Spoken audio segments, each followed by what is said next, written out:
আজ দুপুরে চলে গেছিলাম সেক্টর 5-এ এই দাদার দোকানে, গিয়েই অর্ডার দিয়ে দিয়েছিলাম এগ চিকেন চাউমিন। একদম কড়া করে তেল দিয়ে ভালো করে ডিমটাকে নাড়িয়ে নুড়িয়ে এর মধ্যে দিয়ে দিল ভেজিস। অনেকটা পরিমাণে ভেজিস দেওয়ার পরে ভালো করে নাড়িয়ে নিচ্ছে নুন ফুন দিয়ে, লঙ্কা ফঙ্কা দিয়ে।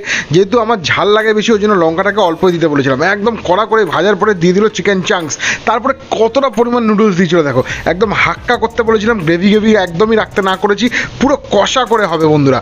তারপরেই দেখো বিভিন্ন ধরনের মশলাপাতি দিয়ে দিচ্ছে। আজিনা আমি খাই না, ওই জন্য আজিনাটা স্কিপ করিয়েছি। একটু গোলমরিচ দিতে বলেছিলাম, গোলমরিচ দেওয়াতে একটু শেজওয়ান চাটনি দিয়ে ভালো করে ভিনিগার দিয়ে আর সোয়া সস দিয়ে ভালো করে নাড়ানাড়ি করে নিচ্ছে। এত নাড়ানাড়ি করছে গন্ধতে আমার মন পাগল হয়ে যাচ্ছে, আর মনটা শুধু উথাল পাতাল করছে। দেখছি আর দ্বীপ দিয়ে লাল পড়ছে। যাই হোক, তাড়াতাড়ি করে একটুখানি ভালো করে করছি বলে একদম ভালো করে নাড়ানাড়ি করে নেওয়ার পরে আমাদের চাউমিনটা কিন্তু রেডি হয়ে গেছিলো। আমি বললাম আর নাড়াতে হবে না দাদা, এবারে প্লেটিংটা করে দাও, আমার মাথা খারাপ হয়ে যাচ্ছে গন্ধতে। তারপরে কিন্তু বাক্সতে দিয়ে দিয়েছিল। এটার দাম নিয়েছিল মাত্র 70 টাকা, যা দিয়েছিল আমাদের দুজনের পক্ষে একদম পরিমাণ মতোই ছিল বন্ধুরা।